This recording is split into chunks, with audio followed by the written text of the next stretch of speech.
ಮಂಗಳೂರಿನ ಬೋಳಾರದ ಹಳೆಕೋಟೆ ಶ್ರೀ ಮುಖ್ಯಪ್ರಾಣ ದೇವಸ್ಥಾನದ ಬ್ರಹ್ಮಕಲಶೋತ್ಸವವು April 13ರಿಂದ April 19ರವರೆಗೆ ನಡೆಯಲಿದ್ದು, ಇದರ ಪೂರ್ವಭಾವಿಯಾಗಿ ಆಮಂತ್ರಣ ಪತ್ರ ಬಿಡುಗಡೆ ಸಮಾರಂಭ ನಡೆಯಿತು.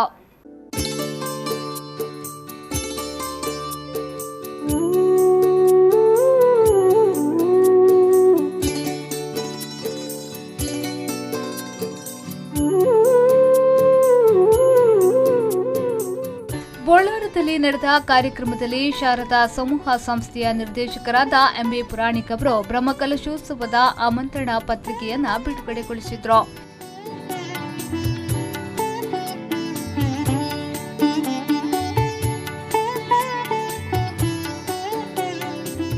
ಇದೇ ವೇಳೆ ಮಾತನಾಡಿದ ಅವರು, ಬೋಳಾರದ ಹಳೆಕೋಟೆ ಶ್ರೀ ಮುಖ್ಯಪ್ರಾಣ ದೇವಸ್ಥಾನದಲ್ಲಿ ಬ್ರಹ್ಮಕಲಶೋತ್ಸವ ನಡೆಯಲಿದೆ. ದಿನದಿಂದ ದಿನ ಈ ಕ್ಷೇತ್ರ ಅಭಿವೃದ್ಧಿಯಾಗುತ್ತಿದೆ. ಅನೇಕ ಭಕ್ತರ ಮತ್ತು ವ್ಯವಸ್ಥಾಪನಾ ಸಮಿತಿಯವರ ಕಾರ್ಯ ಶ್ಲಾಘನೆಯ ಮೂಲಕ ಅಭಿವೃದ್ಧಿಯನ್ನ ಕಾಣುತ್ತಿದೆ. ಮುಂದಿನ ದಿನಗಳಲ್ಲಿ ನಡೆಯುವ ಅಷ್ಟಬಂಧ ಬ್ರಹ್ಮಕಲಶೋತ್ಸವ ಸುಸೂತ್ರವಾಗಿ ನಡೆಯಲಿ ಎಂದು ಹಾರೈಸಿದರು.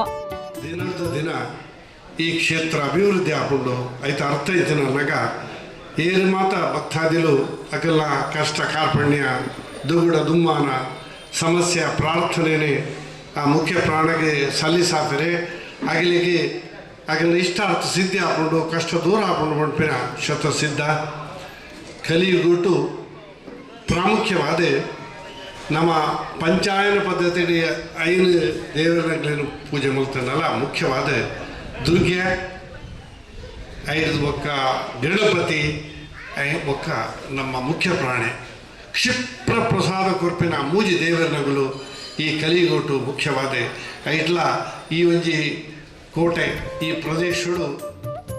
ಅನಂತರ ಪಿ ರಮಾನಾಥ ಹೆಗಡೆ ಅವರು ಮಾತನಾಡಿ, ಧಾರ್ಮಿಕ ಕಾರ್ಯಕ್ರಮದಲ್ಲಿ ತೊಡಗಿಸಿಕೊಂಡು ಪಾಪ ಕರ್ಮಗಳನ್ನು ತೊಳೆದು ನಾವು ಪುಣ್ಯಕ್ಕೆ ಹೋಗಬೇಕಾದ್ರೆ ಈ ಗರ್ಭಗುಡಿಯ ದೇವರ ಕೆಲಸವನ್ನ ಮಾಡಿ ನಾವು ಪುಣ್ಯವನ್ನ ಕಟ್ಟಿಕೊಳ್ಳಬೇಕಾಗಿದೆ ಎಂದು ಹೇಳಿದ್ರು. ಈ ದೇವಸ್ಥಾನದ ಜೀರ್ಣೋದ್ಧಾರ ಸಾಧಾರಣ ಆಗಿದೆ. ಈಗ 12 ವರ್ಷಕ್ಕೊಮ್ಮೆ ಆಗುವ ಈ ಅಷ್ಟಬಂಧ ಬ್ರಹ್ಮಕಲಶಕ್ಕೆ ನಾವು ಸನ್ನಿಧರಾಗಿದ್ದೇವೆ. ಈ ಸಂದರ್ಭದಲ್ಲಿ ಹೇಳುವುದಂದರೆ ನಮ್ಮ ಮುಖ್ಯ ಪ್ರಾಣ ಭಾಳ ಪ್ರಾಮುಖ್ಯವಾದ ದೇವರು. ಎಲ್ಲ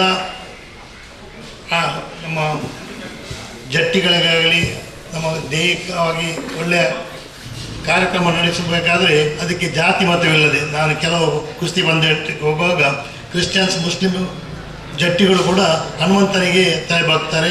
ಆ ಹನುಮಂತನ ಶಕ್ತಿ ಏನಂದರೆ ಅವರಿಗೆ ಗೊತ್ತು. ಹನುಮಂತ ತ್ರೇತಾಯುಗದಲ್ಲಿ ಇದ್ದು ದ್ವಾಪರ ಯುಗದಲ್ಲಿ ಭೀಮಸೇನ ಮಧ್ಯಮಾರ್ಗದಲ್ಲಿ ಬರುವಾಗ ಒಂದು ಮುದುಕ, ಆ ಮುದುಕನಿಗೆ ಬಾಣ ಉಂಟು ಅಡ್ಡಕ್ಕೆ. ಈ ಸಂದರ್ಭ ಕಾರ್ಯಕ್ರಮದಲ್ಲಿ ತಾರ್ನರ್ ಶೆಟ್ಟಿ, ಸುಧಾಕರ ಪೇಚಾಪುರ, ಗೌರವಾಧ್ಯಕ್ಷರಾದ ಪ್ರವೀಣ್ ಶೇಟ್ ನಾಗವೇಕರ್, ಅಧ್ಯಕ್ಷರಾದ ಕುತ್ತಾರುಗುತ್ತು ನವೀನ್ ಶೆಟ್ಟಿ, ಪ್ರಧಾನ ಅರ್ಚಕರಾದ ಗುರುಪ್ರಸಾದ್ ಭಟ್ ಮತ್ತಿತರರು ಉಪಸ್ಥಿತರಿದ್ದರು. ಶರಸಾಲಿಯಾನ್ ವಿ4 ನ್ಯೂಸ್ 10 ಮಂಗಳೂರು.